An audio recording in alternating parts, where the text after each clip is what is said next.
کہ اس دور میں ابھی فی الحال ایک نیا فتنہ جنم لیا ہے الحاد کا. الحاد یہ عربی لفظ ہے. ملحد کسے کہتے ہیں؟ یہ الحاد اور ملحد یہ سمجھ کر چلیں نوجوان بچوں کے لیے خصوصی طور پر. سب سے بڑا فتنہ ابھی جو پھیل رہا ہے، فرقے تو ہوتے تھے لیکن اب جو فتنہ ہے وہ الحاد. الحاد کہتے ہیں ایتھیزم کو. کوئی خدا نہیں، خدا کو ماننا ہی نہیں ہے معاذ اللہ. جیسے ان کو دہریہ کہا جاتا تھا، عربی میں اس کو ملحد کہتے ہیں. یعنی جو خدا کو ہی نہیں مانتا، کوئی دین نہیں ہے، کوئی دھرم نہیں ہے دنیا میں، کچھ نہیں ہے. ہم آئے ہیں اور جانے والے، بس اتنا ہی ہے ان کا. یہ لائف ہے، انجوائے کرو. جس کے پاس پیسہ آیا، جس کے پاس گاڑی بنگلہ، انجوائے کرو. کچھ بھی نہیں ہے. تو یہ ایک تیزی سے پھیل رہا ہے فتنہ جو خدا کے وجود کا بھی انکار کر رہا ہے. اس میں مسلمان بھی ہیں، ہندو بھی ہیں، کرسچن بھی ہیں اور یہودی بھی ہیں. دیگر کئی مذاہب کے چھٹے ہوئے لوگ ہیں جو مذہب بیزار ہیں. وہ سب جمع ہو رہے ہیں ایک پلیٹ فارم پر. اپنے آپ کو ایتھیسٹ کہتے ہیں. اس کو شاید یہاں پر ناستک کہتے ہیں. ہندوستان میں پنڈت لوگ بھی ان سے ناراض ہیں کہ ان کا بھی دھرم چھوڑ کر کے بیٹھے ہوئے ہیں وہ لوگ. ناستک ان کو کہتے ہیں جو کسی بھی دھرم کو نہیں مانتا. انہی میں سے اب ایک نیا فرقہ اور بھی ایک جنم لیا ہے، اگنوسٹک اس کو کہہ رہے ہیں. یہ کیا ہے؟ یہ خدا کو تو مانتے ہیں لیکن دین کچھ نہیں ہے، کوئی قانون نہیں ہے. خدا کوئی چلانے والا ہے لیکن نہ اسلام ہے، نہ یہودیزم ہے، نہ کرسچن ہے. یہ کوئی دین دنیا میں نہیں ہے. میرے عزیزو، یہ چلتے چلتے فتنہ بہت خطرناک شکل اختیار کر رہا ہے. اور اس فتنے کی جڑ کہاں ہے، کیسے شروع ہوا اور کہاں پھیل رہا ہے؟ پوری کی پوری جڑ اس کی سوشل میڈیا ہے. سوشل میڈیا پہ سب سے زیادہ کثرت سے اس کو پھیلایا جا رہا ہے. باضابطہ ان کے گروپس ہیں. ابھی حیرت ہوئی مجھے آج کی ایک نیوز پڑھ کر کے کہ پاکستان کے پڑوسی ملک میں 10% آبادی ان کی ایتھیسٹ ہو چکی ہے. 10% کا مطلب ہوا کہ اگر ان کی آبادی 20 کروڑ ہے یا 18 کروڑ ہے تو تقریباً 2 کروڑ لوگ ایتھیسٹ ہو چکے ہیں. یہ صرف اور صرف چند مہینے یا چند سالوں کی وجہ سے. اور پوری دنیا میں یہ فتنہ بہت کثرت سے پھیلا جا رہا ہے. یورپ میں پہلے سے تھا، UK میں، امریکہ میں کئی لوگ ایسے ہیں جو خدا کے وجود کا انکار کرتے ہیں. ایک بات میں آپ کو بتاؤں، دنیا میں تقریباً جتنے مذاہب پائے جاتے ہیں سب کے ہاں خدا کا تصور ہے، الگ الگ انداز میں.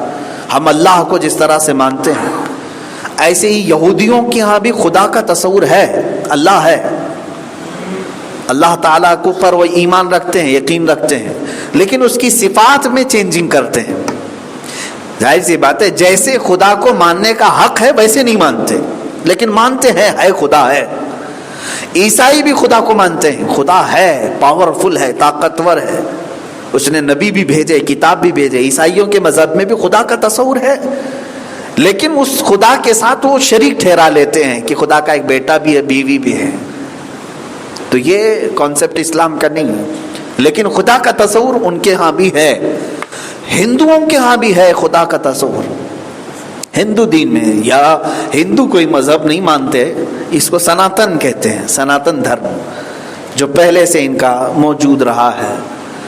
تو سناتن دھرم میں بھی خدا کا تصور موجود ہے، الگ انداز میں ہے، نام الگ ہے اور الگ کیفیت میں مانتے ہیں. جو اللہ رب العزت جس طرح سے ہم مانتے ہیں اللہ کو، ہر عیب سے پاک، جسم و جسمانیت سے پاک، مکان و مکانیت سے پاک، اس طرح سے نہیں مانتے، لیکن خدا کا تصور رکھتے ہیں. دنیا کے سب مذاہب میں کوئی نہ کوئی خدا کا تصور رکھتے ہیں، اپنا اپنا خدا. ایک خدا ان کے یہاں ہے، ان کے یہاں ہے، فلاں کیا ہے. لیکن یہ ڈینجر فرقہ جو ناستک ہے، ملحد ہے یا ایتھسٹ ہیں، یہ کسی بھی خدا کو نہیں مانتے، خدا ہے ہی نہیں ان کے ہاں. اور اس کو وہ دلائل سے بھی ثابت کر رہے ہیں اور سائنس کے اعتبار سے چل رہے ہیں. سائنٹیفک طریقے سے وہ مانتے جا رہے ہیں کہ دیکھو سائنس اتنی ترقی کر چکا، اب یہ سب ادیان، یہ سارے مذاہب پرانے ہیں اور دین جتنا لوگ فالو کر رہے ہیں یہ جھوٹی باتوں پر پھیلا ہوا دین ہے، معاذ اللہ۔ یہ باتیں آئی جھوٹی باتوں پر پھیلا ہوا، اس کو کہہ رہے ہیں یہ دین ہے، اور لوگ اس کو نقل کرتے کرتے چلے آ گئے اور اب تک چل رہا ہے۔ تو اب یہ عقل والے آ گئے جن کو یہ اپنے آپ کو سمجھتے ہیں بڑے 30 مارکہ ہیں، اب ان سے زیادہ عقل کسی کو نہیں ہے، اور یہ سمجھتے ہیں کوئی دین نہیں، کوئی خدا نہیں۔ اب سنیے میرے عزیزو، اس کے متعلق میں انشاءاللہ العزیز پھر تفصیلی گفتگو کروں گا، لیکن آج میں نے یہاں چھیڑ دیا اس بات کو۔ تفسیر میں رب تعالیٰ نے قرآن میں جب یہ اللہ نے فرمایا اس سے بہتر دین کون سا جو اسلام ہے، دین ہے۔ چلو اب تم قرآن کو بھی نہیں مانتے، اب ثابت کرنا ہے تو قرآن کو بھی نہیں مانیں گے نا، حدیث بھی نہیں مانتے ہم، کوئی کتاب نہیں، نہ بائبل کو ماننا ہے، نہ تلمود کو ماننا ہے، نہ اولڈ ٹیسٹامنٹ، نیو ٹیسٹامنٹ، نہ گیتا، نہ یہ رامائن، کچھ نہیں ماننا ہے ان کو۔ یہ سب دھارمک چیزیں ہٹاؤ، ان کا کہنا ہے فری طور پر رہو۔ تو نئے نوجوانوں کو یہ اچھا لگ رہا ہے، کچھ نئے نوجوانوں کو یہ بات اچھی لگ رہی ہے۔ کیوں اچھی لگ رہی ہے؟ کہ آزادی ہے اس کے اندر، فریڈم، بالکل آزاد ہے نوجوان، جو کرنا ہے کر لے۔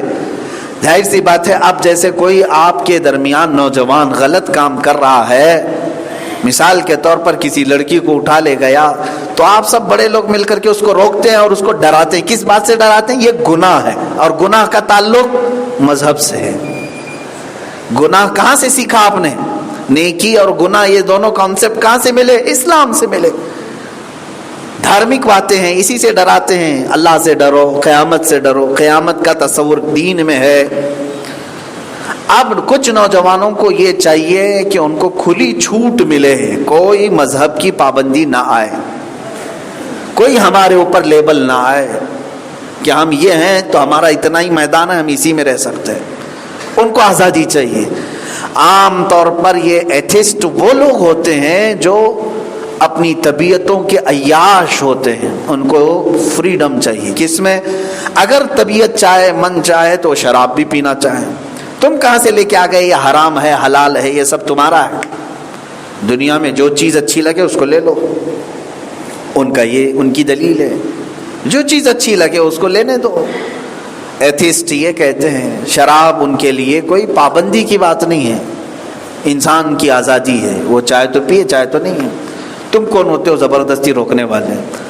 لڑکیاں اچھی لگیں، ان کے ساتھ اگر ہم کو رہنا ہے رہ لیں گے، چھوڑنا ہے چھوڑ دیں گے۔ یہ تم کہاں نکاح کا تصور لے آئے، شادی کا خیال لے کر کے آئے؟ یہ سب بندشیں ہٹا دو۔ یہ ایتھسٹ کا آزاد خیال، مذہب کی کوئی پابندی نہیں چاہیے۔ جو مرد کو، کسی لڑکے کو کوئی لڑکی اچھی لگے تو اس کے ساتھ وہ رہ لے گا، مہینہ رہے، 2 مہینہ رہے، چھوڑ دے۔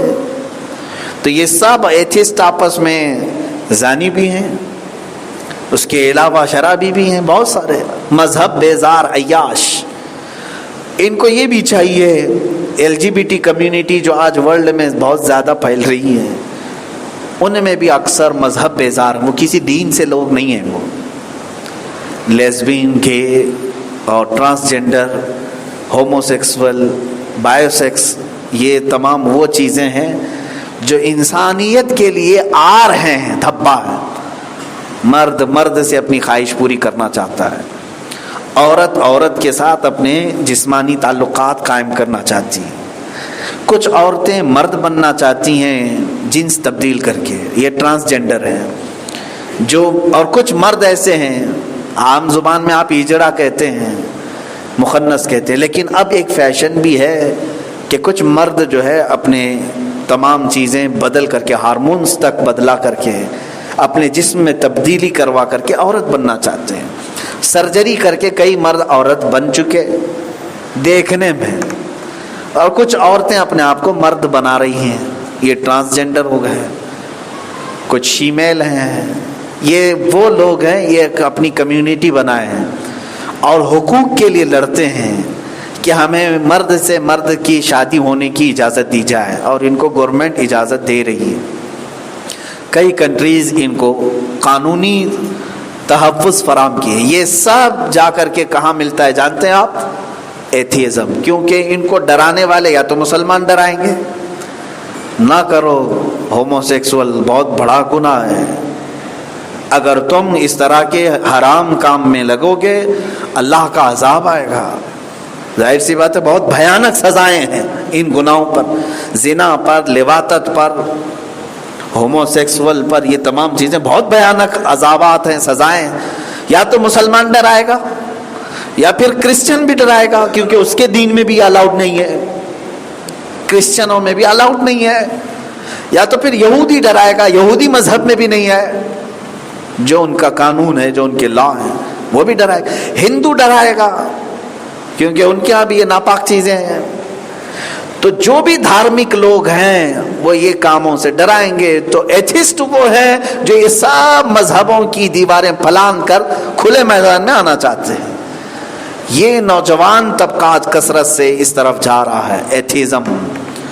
بچوں، اے غیور بندو، اے نوجوانوں، اللہ تعالیٰ نے تمہیں بہت بڑا احسان کیا جو اسلام دیا ہے، بہت بڑا احسان ہے۔ اس امت میں پیدا ہونے کے لیے پچھلے نبی دعا کیا کرتے تھے، اللہ نے تمہیں بن مانگے اس امت میں پیدا کیا، تو اس کو ٹھکرا کر کے اگر تم آزاد ہونا چاہتے ہو کتنے دن جی لو گے؟ چلو عیاشی کرنا ہے، زنا کرنا ہے، شراب پینا ہے، تمہیں اپنے جسمانی سکون حاصل کرنا ہے، بتاؤ کتنے سال کرو گے؟ کتنے سال کرو گے؟ 20 سال، 25 سال، 30 سال، 40 سال، کتنے سال کرو گے؟ ایک دن تمہاری جوانی ختم ہونی ہے، ایک دن تمہارے اندر کا جنس ختم ہونا ہے، تمہارا بڑھاپا آئے گا، اور پھر ایک دن وہ بھی آئے گا جب تمہارا نرخرا بج رہا ہوگا، آخری سانسیں اٹک رہی ہوں گی۔ تم اپنے آخرت کے متعلق سوچو۔ ایتھیزم، جتنے بھی ایتھیزم کو اپنانا چاہتے ہیں، ملحدین، ایتھسٹ، میں انشاءاللہ دلائل سے بھی بات کروں گا، لیکن آج میں ان سے یہ کہتا ہوں تم آزادی چاہتے ہو، کوئی مذہب کی پابندی نہیں چاہیے تمہیں، آزاد رہو، لیکن مجھے بتاؤ تمہارے مرنے کے بعد تم جاؤ گے کہاں؟ اس کے بارے میں تمہارا کیا خیال ہے؟ کہاں جاؤ گے؟ کہاں جاؤ گے؟ یہ تو چلو تم آزادی کے لیے سارے دین کی حدیں پھلان کر کے آگے آ گئے، تم کو خدا نہیں چاہیے، رسول نہیں چاہیے، قرآن نہیں چاہیے، کوئی کتاب نہیں چاہیے، تم آ گئے۔ مجھے یہ بتاؤ تمہاری موت کے بعد تم کہاں جاؤ گے؟ اگر یہ تمہاری ہمیشہ کی جنت ہوتی تو سوچتے، لیکن یہ بھی 20-25 سال کی ہے تمہاری عیاشی، اس کے بعد تو تمہیں زمین کے نیچے آنا ہے، زمین کے نیچے آنا ہی ہے۔ اب آیتیں پڑھو، اسی پر میں لا کر کے اپنی گفتگو ختم کرتا ہوں۔ اللہ فرماتا ہے وَلِلَّهِ مَا فِي السَّمَاوَاتِ وَمَا فِي الْأَرْضِ وَكَانَ اللَّهُ بِكُلِّ شَيْءٍ مُحِيطًا۔ اللہ ہی کا ہے جو کچھ آسمانوں میں ہے، جو کچھ زمین میں ہے، اور ہر چیز پر اللہ ہی کا قابو ہے۔ تم زمین میں آؤ گے یا پھر اڑ کر کے آسمانوں میں جاؤ گے؟ چلو ان دونوں میں سے بچنے کے لیے اگر جسم کو مرنے کے بعد کاٹ کے چیل کووں کو کھلاؤ گے تب بھی مولا فرماتا یہ سب پر اللہ ہی کا قابو ہے۔ تمہاری ایک روح ہے، تمہاری ایک روح ہے، اس کو درد ہوگا اور وہ عذاب کا شکار بنے گی۔ اس لیے اے نوجوانوں، بھولے بھٹکے اس طرح سوشل میڈیا پر ایمان نہ لاؤ۔ بہت کثرت سے آج سوشل میڈیا پر رہنے والوں پر یہ خطرہ منڈلا رہا ہے، یہ خطرہ منڈلا رہا ہے۔ 10% آبادی معمولی بات نہیں ہے، وہ پاکستان میں ہوگی، اس کی وجہ بھی میں جانتا ہوں، اس لیے کہ وہاں کے مسلمان آج اتنے عیاش ہو گئے کہ وہ ہر چیز میں مغرب زدہ ہیں، ماڈرنزم۔ بہت تو ایسے ہیں ان کو اردو بولنے نہیں آتی، انگلش میں جھاڑتے رہتے ہیں۔ اپنے بچوں کو بھی انہوں نے قرآن سے قریب نہیں رکھا، دین سے قریب نہیں رکھا، وہ یہ سوچتے نہیں تھوڑا سا اچھے پوش ماحول میں رکھیں، یہی پوش ماحول انہیں ملحد بناتا ہے، ایتھیزم کی طرف لے جاتا ہے۔ اس لیے اے مسلمانوں، میں کبھی کبھار وہ اقبال کا شعر یاد کرتا ہوں تو اچھا لگتا ہے، وہ اندھیرا ہی بھلا تھا کہ قدم راہ پہ تھے، وہ اندھیرا ہی بھلا تھا کہ قدم راہ پہ تھے، روشنی لائی ہے منزل سے بہت دور ہمیں۔ کیا ہی بہتر کہا تھا، اندھیرا تھا پہلے لیکن راستے پر قدم تھے، ڈرتا تھا بندہ۔ یہ روشنی کے نام پر اس قدر پھیل گئے کہ راستے سے ہی ہٹ گئے. Social media, print media, electronic media, science کی ترقی، یہ سب روشنیاں بندوں کو ہٹا رہی ہیں ان کے اپنے راستوں سے. اسی لیے تمہاری کامیابی کس میں ہے؟ تمہاری کامیابی 1400 سال پیچھے جانے میں ہی ہے، جہاں سے تمہیں رسول اللہ کے قدم نظر آئے. ان قدموں کے علاوہ ہماری کوئی زندگی نہیں. اسی لیے میں مسلمانوں سے اب گزارش کروں گا، جو بگڑ چکے اللہ انہیں ہدایت دے، لیکن جو تمہاری گود میں ہیں آج بچے اور جو تمہاری پرورش میں ہیں آج نوجوان، اے مسلمانوں تربیت ان کی آج سے شروع کرو. ان کو محبت مصطفیٰ، محبت قرآن، محبت خدا پڑھانا نہیں بلکہ پلانا شروع کر دو. بچوں کو پلانا شروع کر دو اور ان سے زیادہ ان کے ذہن و دماغ میں قرآن کی عظمت بٹھاؤ. قرآن کی عظمت بٹھاؤ. حضور کا نام لیتے ہی ادب سکھاؤ. اتنا ادب سکھاؤ کہ بچہ موت تک جنگل میں بھی رہے اپنے نبی کو چھوڑ کر نہ رہے، اللہ اور قرآن کو چھوڑ کر کے نہ رہے.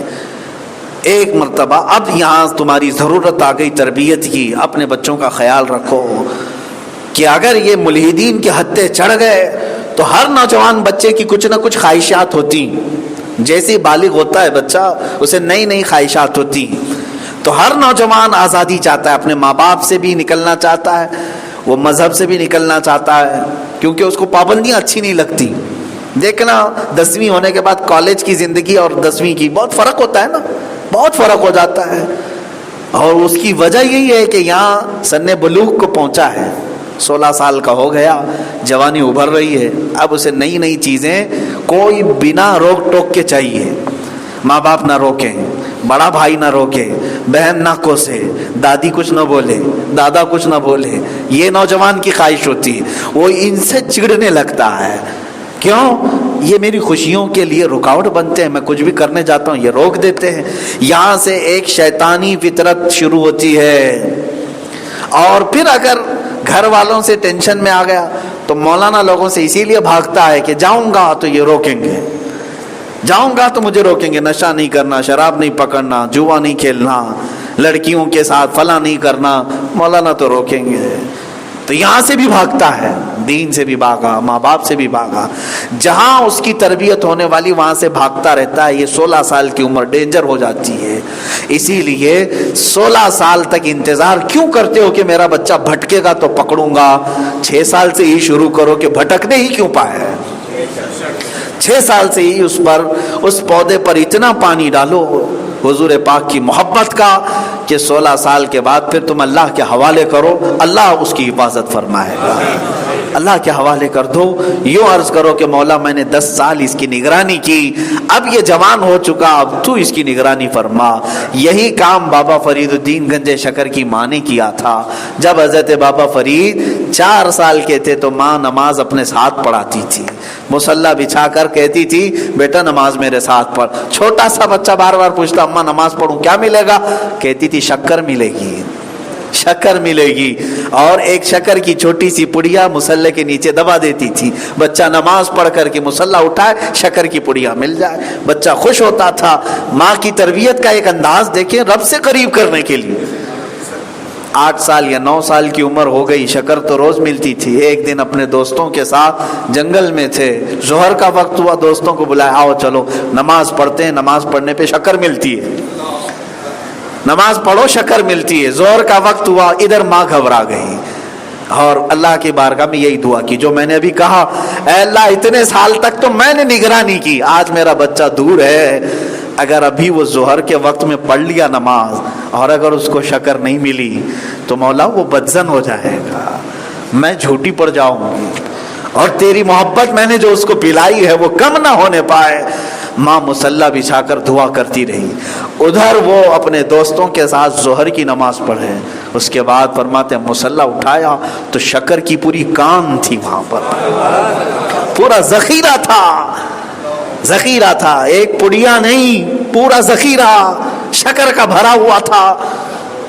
اور اسی لیے فارسی میں گنج کہتے ہیں خزانے کو، اور ان کا لقب ہو گیا گنجے شکر، شکر کا خزانہ ہے یہ.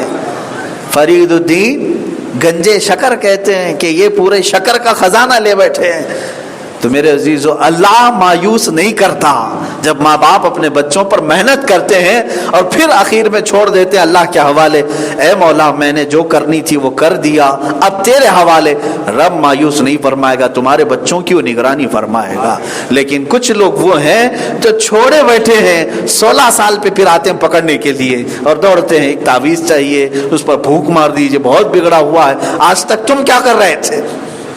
تمہارے اوپر سوال ہے، آج تک کیا کر رہے تھے؟ اب جب بگڑا ہے تو تم پکڑنے کے لیے آئے ہو۔ بچپن سے ان کو محبت خدا، محبت مصطفیٰ، محبت قرآن پلاؤ، تاکہ اس بھری آج فتنوں کے دور میں اللہ تمہارے بچوں کی حفاظت فرمائے۔ اس لیے کہ آج ان کو تبلیغ کے لیے اب وہ ڈر نہیں، جیسے پہلے ہم ڈراتے تھے بیٹا فلاں جماعت آئے گی تو سامنے جانا نہیں، ڈرا کر کے رکھتے تھے، فلاں لوگ آئیں گے ان کے ساتھ نہیں جانا، فلاں لوگ آئیں گے یہ کفر و شرک کی طرف لے جائیں گے، وہ الحاد کی طرف لے جائیں گے، ایسے ایسے لوگوں کی طرف مت جانا، ڈراتے تھے تم۔ لیکن اب کیا کہہ کے ڈراؤ گے؟ ساری جماعتیں اس کی مٹھی میں سوشل میڈیا کے نام پہ آتی ہیں، سب اس کے موبائل میں آ جاتی ہیں، تم کہاں تک روکو گے؟ اسی لیے پہلے یہ چاہیے کہ پروٹیکشن کے طور پر آپ اس کے اندر محبت خدا، محبت مصطفیٰ پلاؤ، پھر وہ اپنے سوشل میڈیا کو استعمال کرے گا، جہاں ذرا برابر حضور کی محبت سے ہٹی ہوئی بات آئے گی وہ اسے ہٹا دے گا، نہیں ایکسپٹ کرے گا، اس لیے کہ تمہاری تربیت رنگ لائے گی اور اللہ کی حفاظت بھی اس کے ساتھ رہے گی۔ مولا بد دین ہونے سے، بے دین ہونے سے ہمارے بچوں کی حفاظت فرمائے۔ رب تبارک و تعالی ہمیں دین حنیف پر قائم رکھے اور دین اسلام پر ہی ہمارا خاتمہ بالخیر فرمائے۔